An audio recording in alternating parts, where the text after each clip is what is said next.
I now have the honor of introducing our keynote speaker, Al Race. The first time I heard Al speak was last year at the Leadership Symposium. And I remember thinking, wow, what a great speaker. Not only was he extremely knowledgeable about the science of early childhood development, he made the science accessible and usable for people like me, the non-neuroscientist of the world. So I appreciated that so much. Al is the Deputy Director of the Center on the Developing Child at Harvard University and Director of Communications and Public Engagement. His responsibilities include overall thought leadership for knowledge translation, public engagement, and impact evaluation for the center and its initiatives, including the National Scientific Council on the Developing Child, the National Forum on Early Childhood Policy and Programs, Frontiers of Innovation, and the Global Children's Initiative.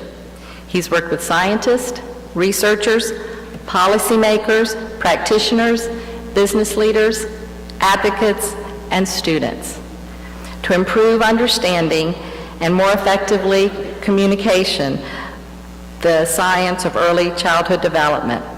His work informs policies that build the foundations for school achievement, economic prosperity, and healthy communities. Today, Al is going to talk to us about using the science of early childhood development to drive innovation in policy and in practice. Join me in welcoming Al Race. Are you ready for some neuroscience? All right. I have a secret to tell you first. I'm not a neuroscientist. I'm not a professor. I'm not a researcher. But I do work with a lot of neuroscientists and professors and researchers. And I work with them to figure out how to talk about their science in a way that tells a story that the rest of us can understand. So I'm sort of their test case. If I can't understand it, then we need to keep working on it until I can figure out what they're talking about. So what I'm going to do today is tell you the story of the science. And like many good storytellers, I'm going to start at the end. So we all in this room understand that investing in early childhood really is responsible management of our resources. We understand from seeing it, from practical experience, that when we give children today what they need, that they will give that back to society in many ways, economically, socially, productive citizenship. We all know that's the case. Science can tell us why that's the case. And science can also help us dig deeper into understanding why that happens, and understanding what it is that children need to learn and develop and to thrive. Science can help us to develop more effective policies and practices that can support that kind of healthy development that we all want to see. So with that preface underway, I'm going to give you a crash course in neuroscience. So get ready, buckle up. First, we're going to take a journey inside the brain, and we're going to take a look at what is happening inside the brain in the first few years of life. This is a 90-second video that's going to take that first step on that journey. A child's experiences during the earliest years of life have a lasting impact on the architecture of the developing brain. Genes provide the basic blueprint, but experiences shape the process that determines whether a child's brain will provide a strong or weak foundation for all future learning, behavior, and health. During this important period of brain development, billions of brain cells called neurons send electrical signals to communicate with each other. These connections form circuits that become the basic foundation of brain architecture. Circuits and connections proliferate at a rapid pace and are reinforced through repeated use. Our experiences and environment dictate which circuits and connections get more use. connections that are used more grow stronger and more permanent. Meanwhile, connections that are used less fade away through a normal process called pruning. Well-used circuits create lightning-fast pathways for neural signals to travel across regions of the brain. Simple circuits form first, providing a foundation for more complex circuits to build on later. Through this process, neurons form strong circuits and connections for emotions, motor skills, behavioral control, logic, language, and memory during the early critical period of development. With repeated use, these circuits become more efficient and connect to other areas of the brain more rapidly. While they originate in specific areas of the brain, the circuits are interconnected. You can't have one type of skill without the others to support it. Like building a house, everything is connected, and what comes first forms a foundation for all that comes later. All right. So, to recap one point, it's all about the connections. It's all about those neural connections. So how do those connections form? Well, at the beginning of life, we have a lot of neurons in our head. But what happens over those first few years is that those neurons connect to each other over and over and over again. 700 to 1,000 new connections every second in the first few years of life. So that's this rapid proliferation. Each one of those connections represents something new that was learned. And if you retain that and you reinforce that learning, those connections become stronger. And if you don't use those connections prune away. They start disappearing. So you can see at age 14, there's a lot fewer on that picture.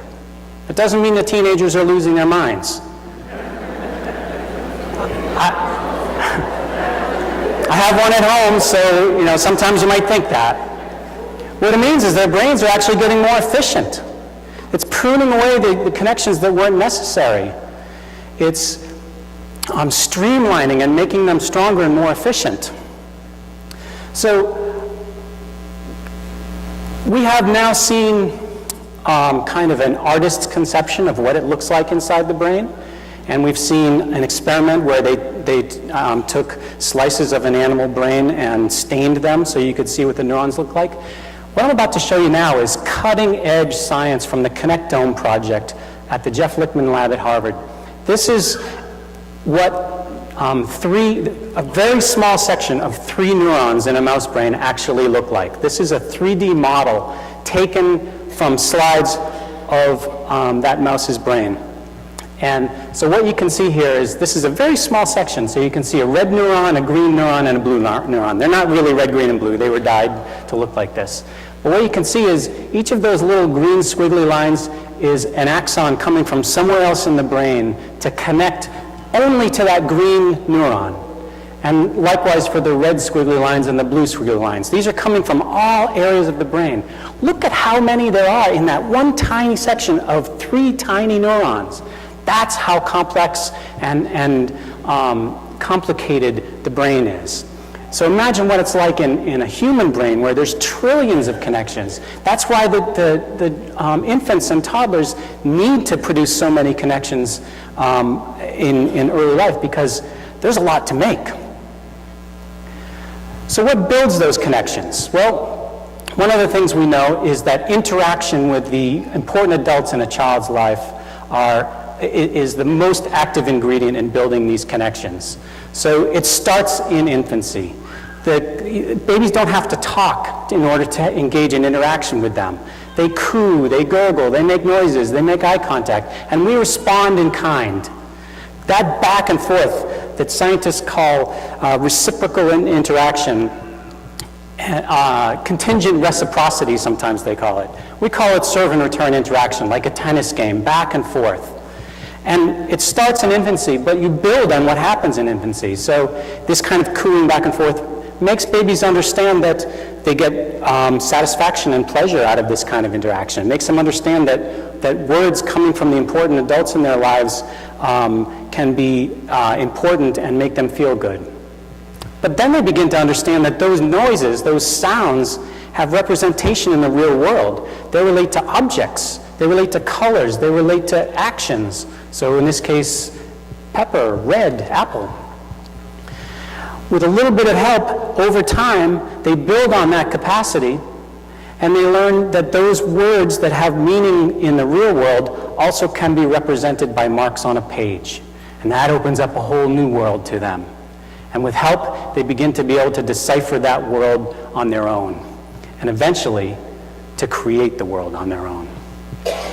So this is one way in which server interaction starting in infancy builds step by step. Basic skills lead to more advanced skills. Basic circuits lead to more advanced circuits in brain architecture. This is one example of how that can lead to language and literacy development. But it's not the only way that this interaction is important. Play is another way that builds skills, social skills, and even advanced cognitive skills. And this also starts in infancy with the same kind of back and forth serve and return. That's play to a child, and play is learning. When they get a little bit older, they begin to be able to take on more complex types of play and begin to do it themselves with a little bit of scaffolding from adults. They're beginning to build independence, the foundations of independence. They're beginning to build thinking skills, memory skills. When they get a little bit older, they engage in their own free play, creative play. This is building the ability to take on a role, to negotiate social roles, to remember the rules of the game. These are all the beginnings of executive function skills that happen through creative play. When they get older, the learning continues. The games become more complex, the rules become more complex, the social interaction becomes more complex, but through play, through something that's fun, we learn how to negotiate all of those things until we're adults and we can use those in the real world. We can use them, use those skills to engage in interaction with teams, to be creative about solving problems, to use our creativity to explain the problems and describe how to solve them. So now, this is the interactive portion of the event. I would like everyone in the audience to reach to someone nearby, shake their hand. I'm going to give you 30 seconds and share something that you have learned about brain development so far. Okay? Go. I knew I'd have a hard time reining you back in.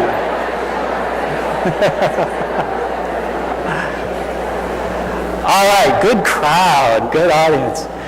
All right, so we just took 30 seconds to make a new connection. There's about 700 to 1,000 people in this room, so what we did in about 30 seconds, an infant's brain does in 1 second. And not only would that, if you were each of you represents one neuron in an infant's brain, you would not only be reaching to the person next to you, you'd be reaching across the room. You'd be reaching across the state. In fact, some of you would be reaching to India and Japan. That's how busy it is in an infant's brain. That's also why the early years are so important. As you can see from this curve, this is about how flexible our brains are. So as you can see, there's a lot of potential, a lot of possibility in those first couple of years. Yeah.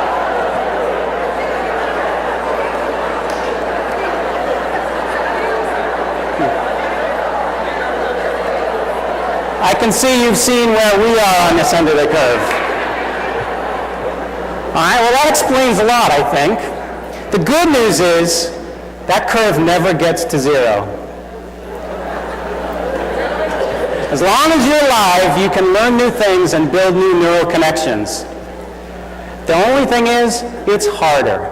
So this other curve represents the physiological effort in your brain that's required to build new connections. So you can see it's pretty easy when you're young.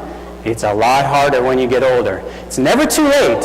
It's just harder, it's more expensive, and we'd be better off trying to get things right in the first place.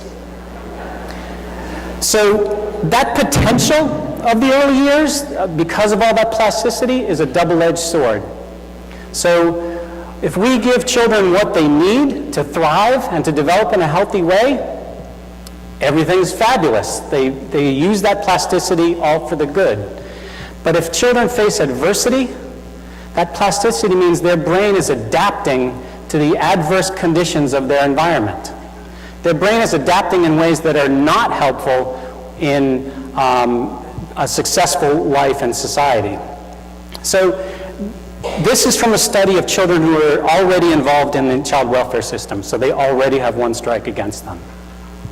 And what you can see is that kids are pretty resilient, right?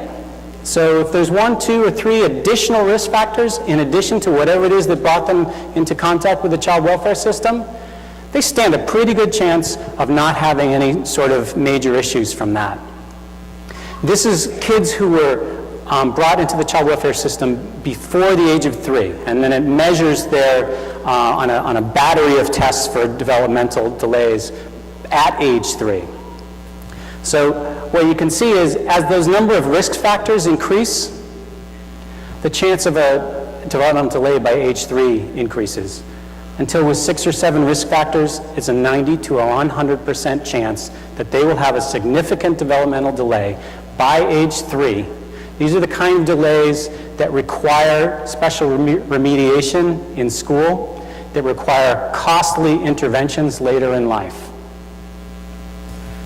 The risk factors are things like poverty, mental illness in the home, violence in the community, drug addiction, and chaos in the home, those kinds of things.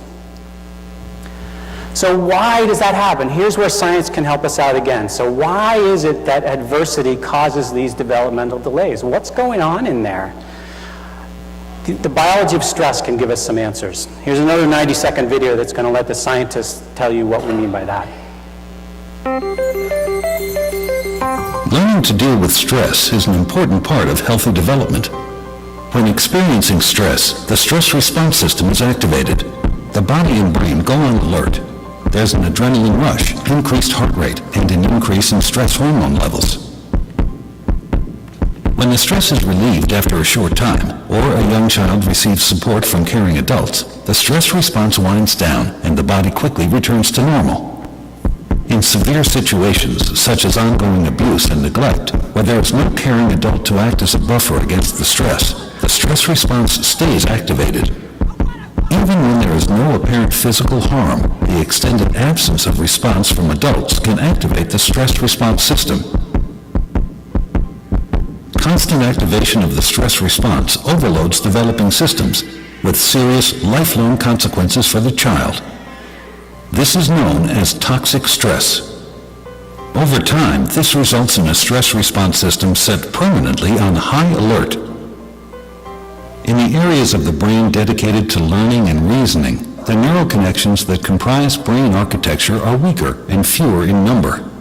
Science shows that the prolonged activation of stress hormones in early childhood can actually reduce neural connections in these important areas of the brain at just the time when they should be growing new ones. Toxic stress can be avoided if we ensure that the environments in which children grow and develop are nurturing, stable, and engaging. So it's important to remember that stress actually is a healthy part of development. Learning how to deal with stress. That's why we came up with this idea that there's actually 3 levels of stress that we need to be concerned about. The first one is called positive stress. We actually don't need to be concerned about this one. This is the kind, we all know what this feels like. It's a brief elevation of your heart rate, it's those adrenaline rushes, it's stress hormones that kind of get pumping through your brain and your body. They prepare us for that fight or flight syndrome.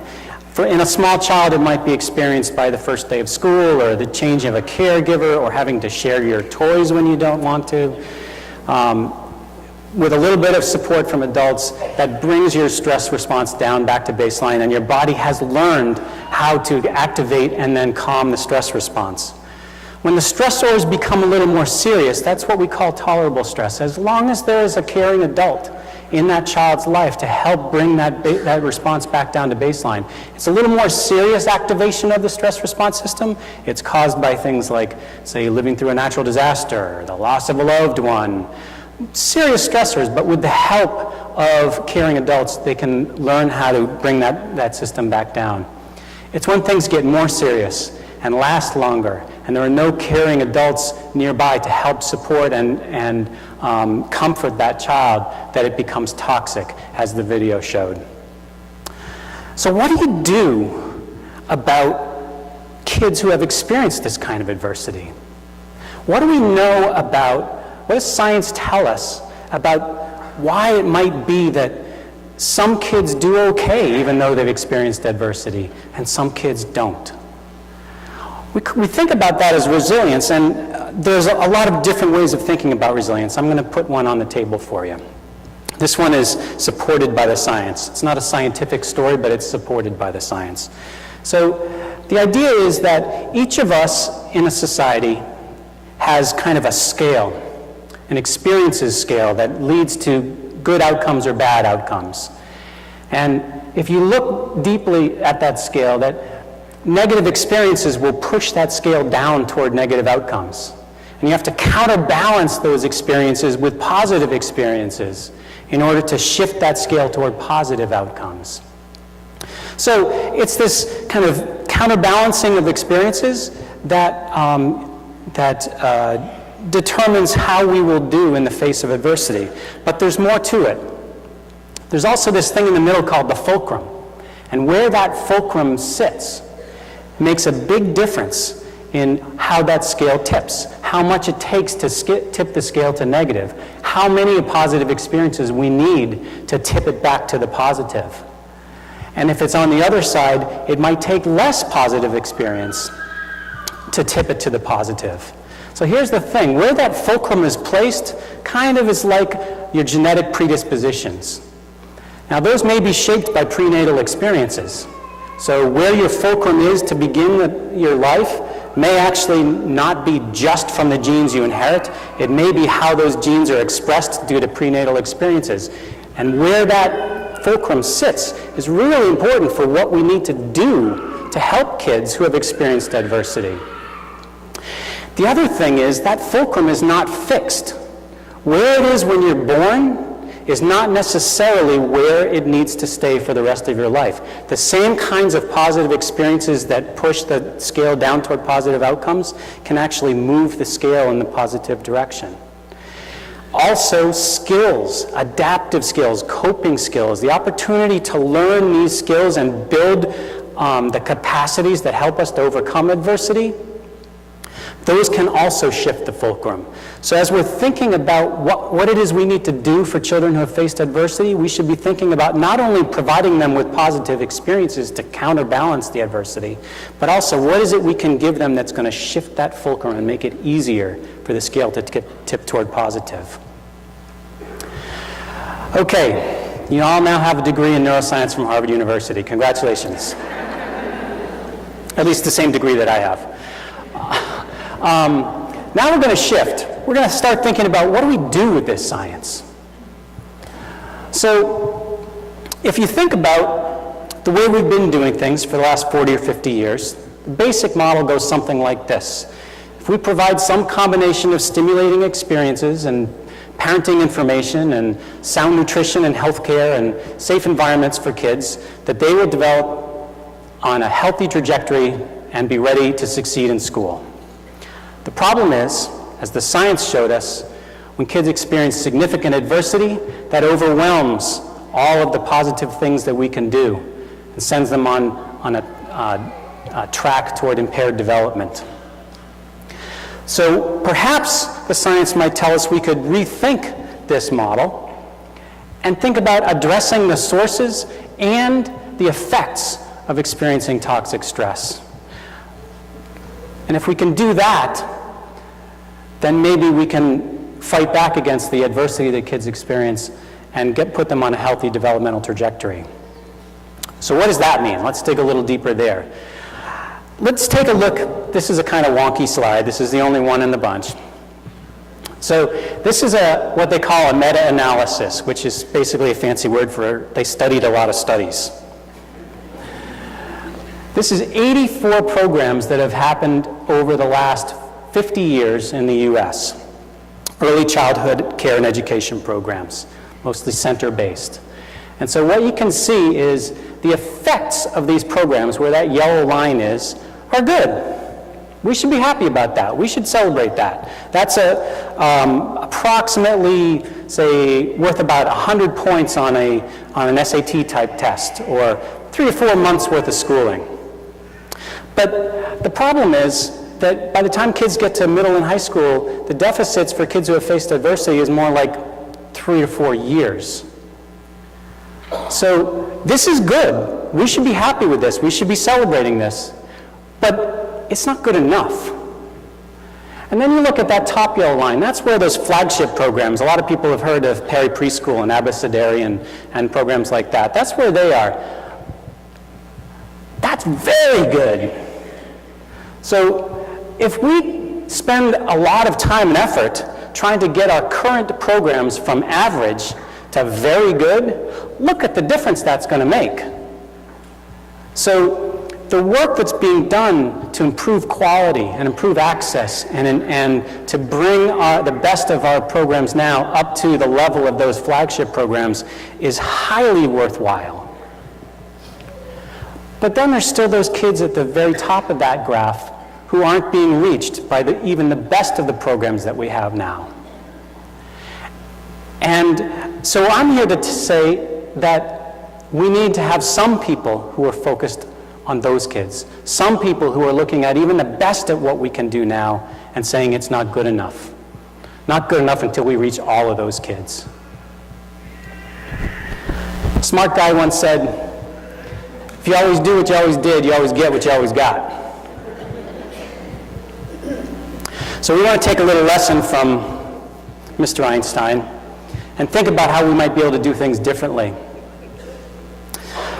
Tech industry does this. Military does this. Pretty much every industry does this. A little segment of the industry gets devoted to R&D.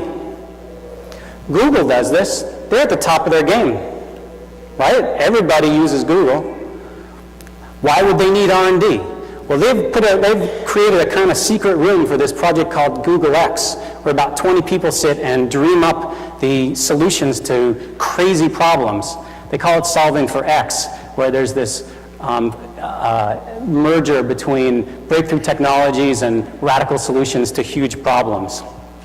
That's because Google knows that if they sit with what they're doing, that things aren't going to get better for them, that they'll lose out to their competition. Oh, there's one other thing about that slide that I forgot to mention. You noticed probably that the line was going down a little bit, the yellow line of the average program effects. That's not because the programs are getting worse. It's because the competition's getting better. It's because those programs are being compared to control groups. And in the 60s, the control groups had nothing. There were no programs for them. Nowadays, kids are being compared to control groups where there are other programs they can get to down the street. So what's happening is that the programs are not getting worse, but they're losing out to the competition in some ways. And an organization like Google realizes that you can't sit still. So what does that mean for us? Well, first of all, I replace breakthrough technology with science, because I think new science can help guide us to some of these radical solutions to huge problems. So we dug a little deeper into that meta-analysis, and we looked at programs that had components that were designed for parent education. And we said, all right, well, what difference did parent education make in these programs? And what we saw was that programs that had no parent involvement or no parent education at all, they were about on a par for where that yellow line was.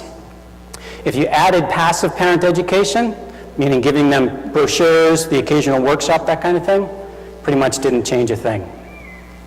But if you added active skill building, modeling for parents, it doubled pre-academic skills. Active skill building for parents. Maybe there's something there we can work with. So what that led to was a group of people getting together and developing this theory of change. It's a theory. We're working on it. We're developing some pilots. The idea is that if we really want to achieve breakthrough outcomes for children who are facing adversity, these kinds of things in their lives, we need to transform the lives of the adults who care for them. And that means in the home and outside the home. So what does that mean? We need to strengthen those foundational skills that people use for caregiving, but also, by the way, are useful for employability and maintaining a stable home. Responsible citizenship, participating in our communities. It's all the same kinds of skills. Well, what are they? Well, we think of them as executive function skills, self-regulation. Mental health is an important component of it. These are the coping skills that help people to be resilient and to pass on that resilience, to scaffold that resilience for their children. So let's talk a little bit about executive function. We like to think of it as sort of an air traffic control system in your brain. It's this set of skills that help us to focus, to make decisions, to use the available information to us, to set goals, to make and achieve plans, to revise and adjust to changing situations, to control your impulses. These are the skills that are kind of the biological foundation of not only school readiness, but also success in life, success in employability, and good health throughout life. I'll go back to the scientists again to let us learn a little bit about how these skills develop. And then we'll be able to think a little bit about how we might use that. That we alluded to in that video, and that is when these skills develop. So this is a graph of the developing proficiency of executive function skills across the lifespan. Very different chart than the brain development, isn't it? It's much more hopeful. So what you can see here is that there are two really important windows of opportunity for the development of executive function skills. First one is 3 to 5. Look at how much they develop in that age range. And then there's another bump. It's smaller, but it's very important. It's kind of the final stage of developing executive function skills between late adolescence and early adulthood. Guess where many of the parents are and many of the child care workers are on that age range? Right in that sweet spot of that second yellow band. That means that we have an opportunity with them to help build their executive function and self-regulation skills. So what are these skills? Well, basically there are three types of skills. One is inhibitory control or behavioral control, or the ability to kind of filter your thoughts and resist the impulse and temptations. This is a little boy resisting eating that marshmallow that's right in front of him because he's been told he'll get 2 if he waits long enough. This is very, very hard for kids, and it's also very predictive of success in life. There's been a long-running study about this marshmallow test in which kids who did well on this test succeeded at much higher rates at college graduation and maintaining jobs. Even being tested at age 3 on this, that was a predictor. Working memory, the ability to hold information and use it in our heads. Obviously, you can't do long division without working memory. There's a lot of things we can't do without working memory. Mental flexibility, the ability to adjust to changing demands and priorities and perspective, to changing circumstances. So this little boy is freaked out by a move that happened on the chessboard, but he'll adjust. He'll come up with a plan B. We have these skills in adults as well. All right, what do they look like? So inhibitory control might be the ability to have a diet, to resist road rage, or to resist lashing out at a child who won't stop crying. Working memory, the ability to think through a problem, to remember what you were going to say on a podium, to follow the instructions, to put something together. Mental flexibility, the ability to adjust, to multitask and pay attention to different roles in different contexts. So in kids, that might be inside voice, outside voice. In adults, it might be the way you talk on the street is not how you talk in a job interview. And it's the ability to come up with a plan C after plans A and B didn't work. So now I'm going to test your executive function skills. I originally thought there was going to be tables in here, so we're not going to be able to do this as a pencil tap test, but we're going to do it as a snap test. All right, so everybody get ready. If you can't snap, I'm sorry, maybe just like tap the chair next to you or clap. All right, so here's the way it works. This is a test of inhibitory control and working memory, okay? So when I snap once, whoa, that's loud. How's that? Okay, when I snap once, you snap twice. When I snap twice, you snap once. All right, here we go.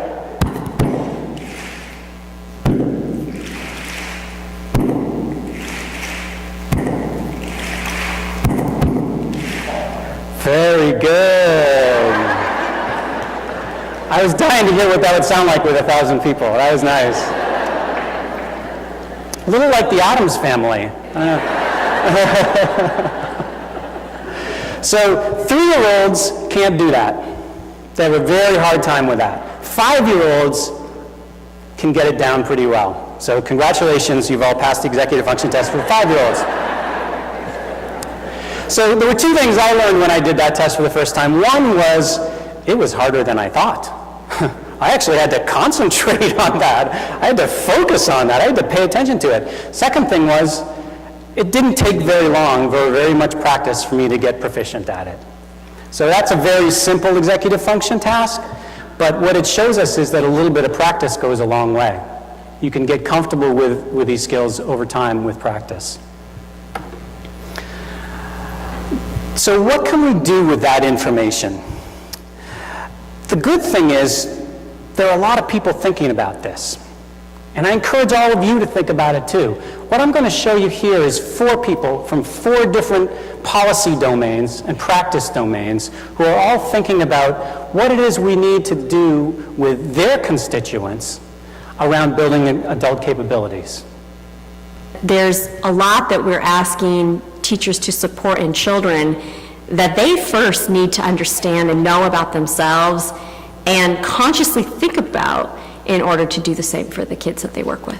When you're building and supporting a child, you also need to build and support the adult. But that goes beyond that. It's also when you're supporting adults in your workforce, there needs to be a supportive process for the administrators that supervise those adults. So there's always this, what we ask of the child, we should be doing for ourselves.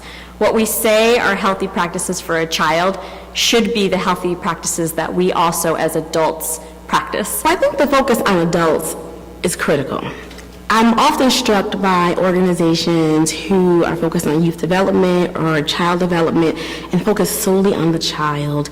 Adults take care of children. They feed them, they nurture them, they model behaviors for them. And so if an adult is healthy, if an adult is stable, if an adult has the ability and the resources to do for a child what needs to be done, then they both benefit, and the child benefits the most. Many of the things that we've been working on in the children around, especially this area called executive functioning, which has to do with the ability to be flexible in your thinking, to be able to manipulate ideas, kind of multiple ideas at the same time, things like self-control, that those things are as important for the caregivers of the children as they are for the children themselves. For me, focusing on the family, focusing on the interplay between child and parent, focusing on helping coach parents to be better wage earners, be better parents, is absolutely crucial if we're going to break this cycle of poverty. We have to do it. So I want you to think about how you can apply the science in your field. What we've been saying is that in order to really change the field, we have to change how we operate as a field. And for us, that begins with the science. The science, not just the scientific information, but science has a different way of thinking. In other words, not accepting everything, but digging deeper for the answers. Trying to answer the questions about causality. Why does something happen? And what can we do to change trajectories? Innovation for us stands for a different way of working. This means not being satisfied with the status quo.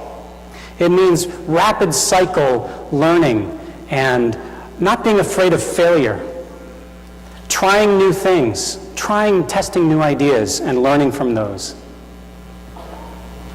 It also means distributed leadership. It means that anyone can innovate. Anyone can be an agent of change. This is not to say that everyone has to be. Google has how many thousands of employees, and they've got 20 sitting in a room doing R&D, right? We don't all have to be innovators, but it helps if we support the innovators.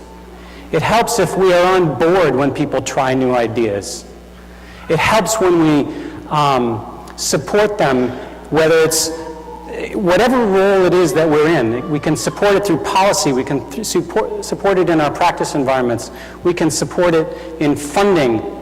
There's lots of different ways to support being change agents. And then once we do support these change agents, who are the people who are really not satisfied with getting to state of the art. And here I want to reinforce that getting to state of the art is still really important. We need lots of people working on getting us to state of the art. But when someone comes along with new ideas to try and test, let's get out and support those agents of change. So let's get started. Thank you.